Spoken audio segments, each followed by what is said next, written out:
እንዴት ነው ካሁን በኋላ ኢትዮጵያውያን በኢትዮጵያውያን መገደል የሚቆመው? እንደዚህ አይነት መሪ መፍጠር የምንችለው እንዴት ነው የሚለው ላይ ነው መዘፈንም መዘመርም መዘከርም ያለበት። ከቴዲ ጋር ለኢትዮጵያ አንድ ላይ ሰርተናል። የክብሬ መመኪያ ደስታና ህይወቴ ኢትዮጵያን ስንሰላት 80 ቀለሞችን ቀላቅለን ነው መንሰለው። ወልቃይት ጠገዴ፣ ሰሜን አርማጭሆ፣ ዳንሻና ሁመራ፣ ሰውም ጎንደሬ ነው መሬቱም ያማራ። አጼ ምኒልክ ብቻ ሳይሆን ኢትዮጵያን ሲመሯት የነበሩ ነገስታቶች ጨቋኝ ናቸው። 4 ነጥብ ጨቋኝ ናቸው። እስከ ዶክተር አብይ ድረስ ጋራና ባለጎደሬ አርሲጉ ባይ የኦሮሞ ማህበረሰብ ስለ ጥቅሜ የማይደራደረው በነፍሱ የተወራረደ ጥብቅና አይቆመልኝ የቁርጥ ቀልስ ሲል የሚያንቆለጳጵሰው የቀረው የኢትዮጵያ ህዝብ ደግሞ የልጁ መቻልና ጥበብ አስገድዶት የሚያደምጠው አጃይብ እውነትም የሎሬት ጸጋዬ ገብረመድህን ዘመድ ሲል አድናቆቱን የማይሸሽግለት ድንቅ የጥበብ ሰው ሃጫሉ ሁንዴሳ በተለያዩ ጊዜ ስለሰጣቸው አነጋጋሪ ቃለ መጠየቅና ከሃጫሉ ሁንዴሳ ጀርባ ስላለው ግሩም አመለካከትና አካፍላችኋለን። በአንድ ወቅት በሚሊኒየም አዳራሽ ከኢትዮ ኤርትራ እርቀ ሰላም ጋር በተያያዘ የኤርትራውን ፕሬዝዳንት ኢሳያስ አፈወርቂ አቀባበል ለማድረግ በተዘጋጀ ዝግጅት ላይ ያቀረብከው ስራ ለመድረኩ የሚመጥን አይደለም። እርቀ ሰላምና ኢትዮ ኤርትራን በተመለከተ ማቀንቀን ሲገባ የኦነግን ባንዲራ ይዘህ ለማ ስማኝ አብይ ስማኝ ካልሆነ ለቄሮ ነው የምናገረው በማለት ብዙዎች ተቀይመውሃል። በዚህ ዙሪያ ምን ትላለህ ሲባል ለተጠየቀው ጥያቄ የሚከተለው መልስ ነበር የሰጠው። እኔ እንደዛለት እንደውም ቦታና ወቅቱን መርጬ ያስተላለፍኩት መልእክት ያለም አይመስለኝ። ጠቅላይ ሚኒስቴሩ ገና እንደ ተመረጡ አይተሽ ከሆነ እያንዳንዱን በተለያየ ፕሮፌሽን ያለውን ሰው ልምድ ሲሰጡ ነበር፣ ምክር ሲሰጡ ነበር። አርቲስቱንም እንደዛው የህዝባችሁን ጩኸት አሰሙ፣ ያመናችሁበትን ስሩ ብለው ነው የመከሩት። እንደኛው ምናልባት እኔ ከዛ በፊት እሳቸው እንዲ ብሎ ሳይመክሩን በፊት እኔ ያመንኩበትን ነው ሰራ የነበረው። በመሰራበት ወቅት ወዳጅም ጠላትም ነበር፣ ለኔ አዲስ አልነበረ። የእሳቸው ምክር ደግሞ ሞር ጉልበት ሆኖኛል። እኔ ዛለት ያደረኩት ምንም ኃጢአት አልሰራው። እኔ ኢትዮጵያን ማቃት አዲስ አበባ ብቻ አይደለችም። ምናልባት የዛለት ድግስ ሊኖር ይችላል አዲስ አበባ ላይ። መተማ ላይ ኢትዮጵያዊ ከሞተ ኢትዮጵያዊ የሞተ ነው ብሎ አድሬስ ማድረግ፣ ሐረር ላይ ኢትዮጵያዊ ከሞተ ኢትዮጵያዊ እየተገደለ ነው የሆነ መፍትሄ መበጀት አለበት ብሎ መናገር፣ ሞያሌ ላይ ሰው እየተገደለ ነው፣ አሶሳ ላይ ሰው እየሞተ ነው፣ ስለዚህ መንግስት አንድ ነገር ማድረግ አለበት ብሎ በጥበብ መልእክት ለማስተላለፍ እኔ ቦታው ነው ቦታው አይደለም ብሎ ማሰብ ተገቢ ነው ብያለሁ። ቦታውን ለመመረጥከው ካልሽኝ ፕሬዝዳንት ኢሳያስ አፈወርቂ ከ20 ምናምን አመት በኋላ ነው ወደ ኢትዮጵያ የመጡት። ከዚህ በላይ ትኩረትን የሚስብ ስቴጅ አልነበረም ለኔ። እኔ ፖለቲካ ሰው አይደለሁም። ለምሳሌ መንግስት እንደ መንግስት እኔ ዛለት ያስተላለፍኩት መልእክት መቼ ምን ማድረግ እንዳለበት ጠንቅቆ ያውቃል። በግምገማው ላይ በመክክሩ ላይ ቢሮ በሚገቡበት ሰዓት የት ቦታ ላይ ምን ማድረግ እንዳለባቸው የኔ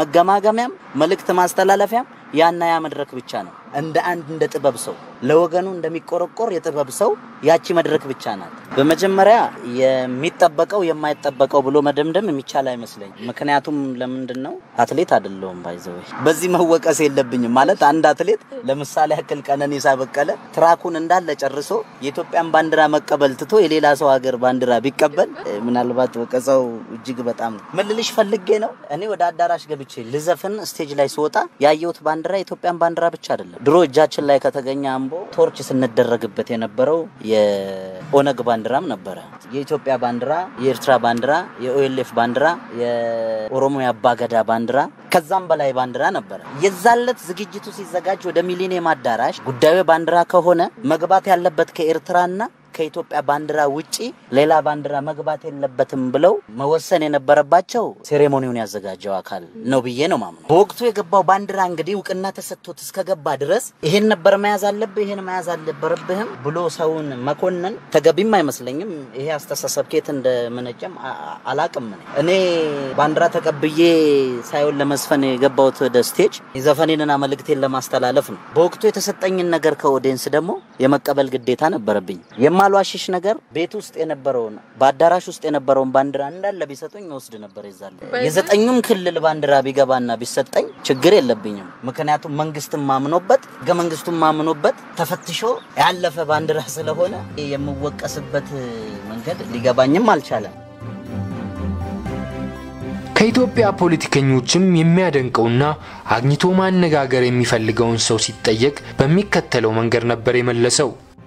ኦቦ ለማ መገርሳን በጣም ነው የምወደው ከሱ ጋር ቁጭ ብዬ ባወራ ደስ ይለኝ ሲናገሩ በጣም ረጋ ብለው እጅግ በጣም በሳላቸው በጣም ጥልቅ ነው የሚያስቡት መጽሐፍ ነው የሚመስሉኝ እሳቸው እና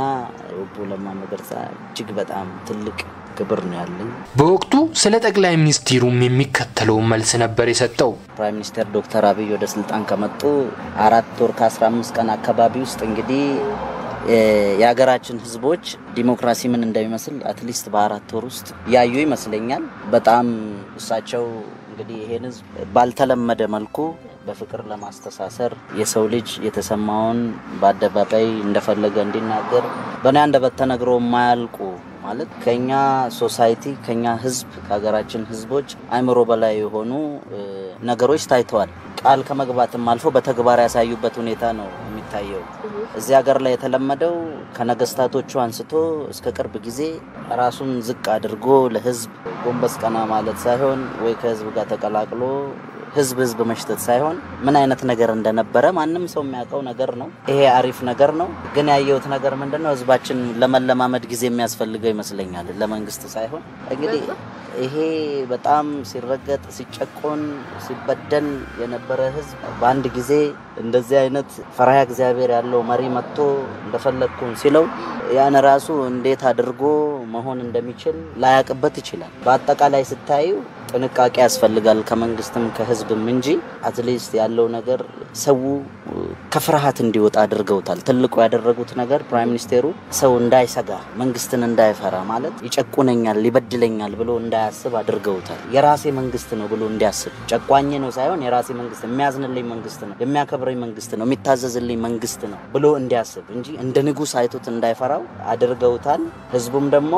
ምናልባት የሚፈራው መንግስት ስለመጣ የሚያከብረው መንግስት ስለመጣ የሚወደው መንግስት ስለመጣ የሚታዘዝለት መንግስት ስለመጣ ህዝብም እንደ ህዝብ ደግሞ መብትና ግዴታውን አውቆ እንዴት ነው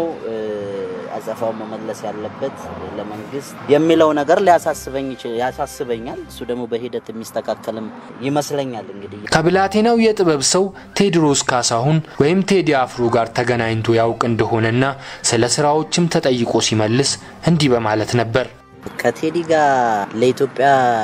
ደራሲያን ማህበር ገቢ ማሰባሰቢያ ተብሎ የሆነ ጊዜ ኤግዚቢሽን ማዕከል አንድ ላይ ሰርተናል ያን የመጀመሪያ አልበሜን እንደወጣው 7 አመት 8 አመት የስራዎቹን በጣም አዳምጣለሁ ያመነበትን ነገር ነው የሚሰራው በዚህም አደንቀዋለሁ አከብረዋለሁ ምክንያቱም ማንንም ሰው ያመነበትን ነገር ከሰራ ሊደነቅ ይገባል ትክክል የሚሆን መጥፎ ማለት ከሪስፔክት ውጪ ምን ለዋል ምናልባት እሱ የሚሄድበትን ሐሳብ እኔ ላልደግፍ ይችላል ይሆናል ግን እንደ ጥበብ ሰው በጥበብ ያለውን ችሎታ አለማድነቅ ነውር ነው የሚገልጽበት መንገድ ሐሳቡ የሱ ሐሳብ መጥፎም ይሁን ጥሩ በጥበብ አዋስቶ የሚያስቀምጥበት መንገድ የሱ ብቃት ነው ድምጻዊ ሀጫሉ ሁንዴሳ ስለምዬ ምኒልክ ተጠይቆ እንዲህ ሲል ነበር የመለሰው አጼ ምኒልክ ብቻ ሳይሆን ኢትዮጵያን ሲመሯት የነበሩ ነገስታቶች ጨቋኝ ናቸው 4 ነጥብ ጨቋኝ ናቸው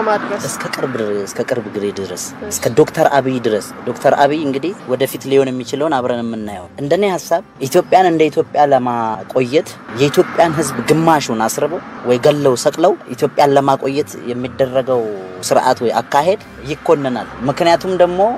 ለእርስ በርስ ጦርነት የዳረገንም ያ ነው እንድንከፋፈል ለዩነታችን እንዲሰፋ ምክንያት የሆነውም ያ ነው የኢትዮጵያ ነገስታቶችም ነው የኢትዮጵያን ሲመሩ የነበሩ መሪዎች ሁሉም ስክራች አላቸው ሁሉም በጎጎን አላቸው ግን የሚያመዝነው የቱ ነው ካልሽኝ ስክራቻቸው ነው ገዳዮች ናቸው ምንም አይነት ምክንያት ይኖረው በአጼ ምኒልክ ጊዜ አኖሌልና ጨለንቆ ላይ ህዝብ የተጨፈጨፈው ኢትዮጵያ የምትባል ሀገርን ለማቆም ነው ለመፍጠር ነው ኢትዮጵያ የምትባል ሀገርን ለመፍጠር ወይ ደግሞ ለማቆየት ሌላ መንገድ አልነበረም ያ አማራጭ ሆኖ በርግጥ ተደርጓል ኦኬ እንደዛም ተደርጎ ችግሩ ትልቁ ነገር እንደዛም ተደርጎ ኢትዮጵያ የምትባል ሀገር ተፈጠረች ቆመች ያን በእልልታና በጭብጨባ የተደረገውን ነገር እንደ በጎ ነገር ማየቱ ነው ኃጢያት በዚህ ጄኔሬሽን እሳቸው ያደረጉት ነገር ኢትዮጵያን አንድ ለማድረግ ስለሆነ አማራጭ ስለሌላቸው ትክክላቸው ብሎ ማጨብጨቡ ነው ኃጢያት ይሄን ትውልድ የሚያጋጨው በቃ እሳቸው ተሳስተዋል ይቅርታ መደረግ አለበት ልክ አይደለም ግን ደግሞ ትንሽም ብትሆን ጥሩ ነገር የሰሩት ደግሞ እቺ ናት ስለዚህ አሁን ያለው አማራጭ እንትን ብለ እሳቸውን ማወደሱንም መስገዱንም ተትቶ እንዴት ነው ሰው ሳይገድል ኢትዮጵያ መተባል ሀገርን ሊመራ የሚችል መሪ መፍጠር የምንችለው እንዴት ነው ካሁን በኋላ ኢትዮጵያውያን በኢትዮጵያውያን መገደል የሚቆመው እንደዚህ አይነት መሪ መፍጠር የምንችለው እንዴት ነው የሚለው ላይ ነው መዘፈንም መዘመርም መዘከርም ያለበት ገብቶሻል አባባሌ ያለንበት ዘመን ያለፈው ጥሩ ነው አሁን ያለፈውማ ጥሩ ቢሆን አሁን ያለንበት ሞር ጥሩ ይሆን ነበር እሳቸው ብቻ አይደሉም ሁሉም መሪ አሁን ላለው አስተሳሰብ አሁን ላለው ቅሬታ መሰረት የጣሉልን ናቸው ይሄ ማለት ሀገር በመገንባት ላይ ደግሞ ጥሩ ነገር አላረጉም ማለት አይደለም ድምጻዊ ሃጫሉ ሁንዴሳና ባለቅኔው ሎሬት ጸጋዬ ገብረመድህን የስጋ ዝምድና እንዳላቸው በስፋት ሲወራ አድምጠናል ይሄን በተመለከተ ራሱ ድምጻዊው ስላላቸው ዝምድናና ከሳቸው ስለወረሰው ነገር እንዲህ ሲል ይናገራል ከሳቸው የወረስኩት ኢትዮጵያዊነታቸውን እና ኦሮሞነታቸውን እንዴት እንዳስኬዱት ነው እኔ ከሳቸው የተማርኩት ሃጫሉ ስለ ኢትዮጵያዊነቱም እንዲህ ሲል ይናገራል ዘር ማለት አው ዘር አለኝ እንጉዳይ አይደለም እኮ ሲል ያልበቀልኩም የሰው ልጅ እንዳለ ዘር አለው ዘረኛ ነህ ካልሽን ግን ዘረኛ አይደለም ምክንያቱም እኔን ያሳደገኝ እና የወጣውትም ከኦሮሞ ማህበረሰብ ነው በኦሮሞ ማህበረሰብ ዘረኝነት ይኮንናል በገዳ ሲስተም ውስጥ ዘረኝነት ይኮንናል ገዳ ማለት ገደብ የሌለው ዲሞክራሲ ስርዓት ያለበት ነው እኔ መሆንም አልችልም በሆነ እኮ ባስተርጓሚ ነበር ኢንተርቪው መጠይቂኝ እኔ አፌን የፈታውት በኦሮምኛ ነው ዘረኛ ስላልሆንኩ ግን ነው አማርኛንም እናቀው ለሌላው ቋንቋም እንዳለ ክብርና አድናቆት አለ በምን አይነት መልኩ ተረርተውኝ እንደዚህ እንዳሉ ሊገባኝ አይችልም ምናልባትም ይመስለኝ እሱ የሚዘፍነው ኦሮሚያ ምናምን ይያለ ነው ኦሮሞና ኦሮሚያ ከኢትዮጵያ ውጭ አይደለም ኦሮሞኝ ወይ ስለ ሱዳን ወይ ስለ ኬንያ ብዘፈን ነው የሚያዞግሰኝ ለምሳሌ አንድ ዘፈን አለ የሻምበል በላይነ ዘፈን ወልቃይት ጠገዴ ሰሜን አርማጭሆ ዳንሻና ኡመራ ሰውም ጎንደሬ ነው መሬቱም ያማራ ብሎ የሚዘፍነው ዘፈን አለ ይሄ ዘረኛ ሊያስበለው አይችልም ወልቃይት ጠገዴ ሰሜን አርማጭሆ ዳንሻና ኡመራ ሰውም ጎንደሬ ነው መሬቱም ያማራ ሰውም ኢትዮጵያ ነው መሬቱም የኢትዮጵያ ማለት ነበረበት እንደማለት ነው ገብቶሻል ዘረኛ ነው የሚሉኝ ሰዎች ኢትዮጵያን ወይ ደግሞ ኢትዮጵያዊነትን እንዴት ታያለ ኢትዮጵያ ፔይንቲንግ ናት ለኔ ትንሽ ስዕል ተመረያለው መጀመሪያ ወደ ሙዚቃ ከመግባት በፊት ለምሳሌ ያክል በፔይንቲንግ ስዕል ስትስይ ፊትለፊት ያለውን ሞዴል አስቀምጠሽ ስትስዩ ሰው ሊሆን ይችላል ወይ ለምሳሌ ሰማይ በተፈጥሮ ሰማያዊ ነው አይደል ግን ይሄን ሰማይ ለመሳል ሰማያዊ ከለር ብቻ ብትጠቀሚ የሰማያዊውን ፒክቸር ማምጣት አትችይ በፔይንቲንግ ላይ ስትስይ ሞዴልሽ ለምሳሌ ወይ ሰው ከሆነ ወይ ሰማይ ከሆነ ሰማዩን ይሄን ሰማዩን ለመሳል የሚታይሽን ስዕል ለመሳል ቀለሞችን መቀላቀል አለብሽ እዚህ ጋር ለምሳሌ ያክል ነጭን ከጥቁር ልትቀላቂው ትችያለሽ ሰማያዊ ነጭ ጥቁር ወይ ቀይ የሆነ ነገር ብቻ ቀላቅለሽ ይሄን ከለር የሚያመጣልሽን ይሄን ከለር ለማምጣት ብዙ ቀለሞችን ቀላቅለሽ ነው እዚህ ጋር ተቸሽን መታሳርፊው ያ ቀለም ከመቀላቀሉ በፊት ግን ጥቁርነቱ ተከብሮ ነጩም ነጭ ነው ነጭነቱ ተከብሮ ሰማያዊም ሰማያዊ ነው ሰማያዊነቱ ተከብሮ የሰማይን ስዕል ለማምጣት ስትይ ወይ ለፊትለፊትሽ ያለውን ሞዴል እንደ ሞዴል አስቀምጠሽ የምትስዩን ስዕል ያን ከለር ለማምጣት ግን እዚህ ጋር ቀለሞችን ለመቀላቀል ስለምትገደጂ ቀላቅለሽ ያ የምትፈልጊውን ፒክቸር ልታመጪው ትችያለሽ ኢትዮጵያን ስንሰላት 80 ቀለሞችን ቀላቅለን ነው ምንሰለው እነዛ 80 ቀለሞች የኢትዮጵያ ብሔር ብሔረሰቦች ናቸው ለኔ ኢትዮጵያዊነትን እንዴት እነዛ ቀለሞች ከመቀላቀላቸው በፊት ወይ ደግሞ እነዛ ብሔር ብሔረሰቦች ኢትዮጵያዊ ፒክቸርን ከማምጣታቸው በፊት ግን እነሱ ናቸው ከተቀላቀሉ በኋላ ግን ኢትዮጵያዊ ፒክቸርን መሳል ይችላሉ ምልልሽ ፈልጌ ነው ኢትዮጵያዊነት የ80 ብሔር ብሔረሰቦች ቅልቅል ውጤት ናት ኢትዮጵያዊነት ማለት ኦሮሞ ነው ኢትዮጵያዊነት ማለት አማራ ነው ኢትዮጵያዊነት ማለት ትግሬ ነው ብለሽ መደመድሚው ነገር አይደለም ገብቶሻል አባባሌ ለምሳሌ አሜሪካን ሀገር ውስጥ ዲሲ ላይ አማርኛ የሥራ ቋንቋ ይሁንልን ብለሽ ትጠይቂያለሽ አሜሪካኖች ቅር አይላቸው አሜሪካውያኖች የማያዩት ምንድነው ዲሲ ላይ የሚኖረውን ኢትዮጵያዊ ብዛት ይሄ ሁሉ ተናጋሪ ያለ እንዴ ስለዚህ ለምበዛ በቋንቋቸው ለምን እንተና አይባልም ነው እኛ ሀገር ላይ ግን ይሄን አክሰፕት ለማድረግ የሚቸገርበት ህዝብ ነው የሰው ሀገር ላይ ሄዶ መብቱን የሚጠይቅ ሰው ሀገሩ ላይ ግን ማንነቱን የሚጠይቅን ሰው የሚኮንንበት አጋጣሚ ነው ያለው ስለዚህ በኢትዮጵያዊነቴማ ማንንም ሰው አንተ ኢትዮጵያን አትወዳትም አንተ ኢትዮጵያን ትወዳታለህ ሊለኝ አይችልም ምክንያቱም ቅድማያቴ ቦንሲቱ ቃበታ ከዚህ መቀሌን ነፃ ለማውጣት በግሯ ስትጓዝ ኦሮሞዛ ስላለ አይደለም እኔ ቅድማያቴ ቦንሲቱ ቃበታ አስክሬኗ ሲሸኝ አቃለሁ ሲፎከርላት የነበረው በፈረስ ቦንሲቱ ጋፈ መቀሌ እየተባለ ነበር። ቦንሲቱ ጋፈ መቀሌ ማለት ቦንሲቱ ያኔ በመቀሌው ጊዜ እየተባለ ሲፎከርላት ነው አስክሬኗ ሲሸኝ የማስታውሰው። ስለዚህ በህይወት የሌሉ ቅድማያቶችም አሉ ኢትዮጵያን ዳር ድንበር ለማስከበር አጥንታቸውን የከሰከሱ በህይወት ኖራ ያየዋትም ነበረች። አሁን ነፍሷን ይማርሞታለች ቅድማያቴ። ስለዚህ ማንንም ሰው አጫሉ በኢትዮጵያዊነቱ ላይ እንደዛ አይነት አቋም አለው የለውም የሚል መብት የለውም። ምክንያቱም እኔ ስለማቀው ማለት ነው። የሚያደምጠው ሙዚቃም ከሀገራችን አልፎ በዓለም ዙሪያ ያሉ ሙዚቃዎችን ጭምር እንደሆነ አጫሉ በወቅቱ ገልጾ ነበር። በኢትዮጵያ ውስጥ ከሚወጡ ሙዚቃ ውስጥ የማላዳምጠው የብሔር ብሔረሰብ ሙዚቃ ነው። አማርኛን ብቲ ከድሮ እስከ ዘንድሮ የወጡትን ሙዚቃዎች በጣም ነው ማዳምጠው። ትግርኛውን ብቲ ከንበር ተጋዳ ላይ ከኪሮስ አለማየሁ እስከ አብርሃም ገብረመድህን እስከ ሰለሞን ኃይሌ በደንብ ነው ማዳምጠው። ጉራግኛውን ከነ ኃይሉ ፈረጃ ከነ ኦሴባሳ ወላይታውንም እንደዚህ ከነ ኮሻሴታ አንስቶ እስከነ ብዙ ናቸው። ስፔሻሊ በደቡቡ ብትሄጃውን እጅግ በጣም እነ ሳሚጎም ብትወስጃቸው ብዙ ብቻ ስታዳምጪ እኔ እንግዲህ እነሱ ይሄ ማለት ብዙ ሙዚቃዎችን ከማዳመጤ ዜማ ሲሰራ ይመስለኛል ብሔራዊ ነው ማረከው ለሁሉም ብሔር ብሔረሰብ የሚስማማ ለጆሮአቸው የሚስማማ ዜማን እንድፈጥር ረድቶኛል ሁሉንም ሙዚቃ በማዳመጤ። ከሰራቸው ሙዚቃዎችም የሚወደው ሙዚቃ ሲጠየቅም የመለሰው በዚህ ሙዚቃ ነበር። በጋራና ባለጎ ደሬ አርሲ ጉባያ ባለጎ ደሬ ሶሎሎራና ባለጎ ደሬ ኤሰጂርታ ያ ባለጎ ፈር ቴባሎኮ ያ ቴባሎኮ ኤሰጌሴ ያ ጃጀቤኮ ኤሰጂርታ ያ ጃጀቤኮ ያ ቄረንሶኮ ኤሰጌሴ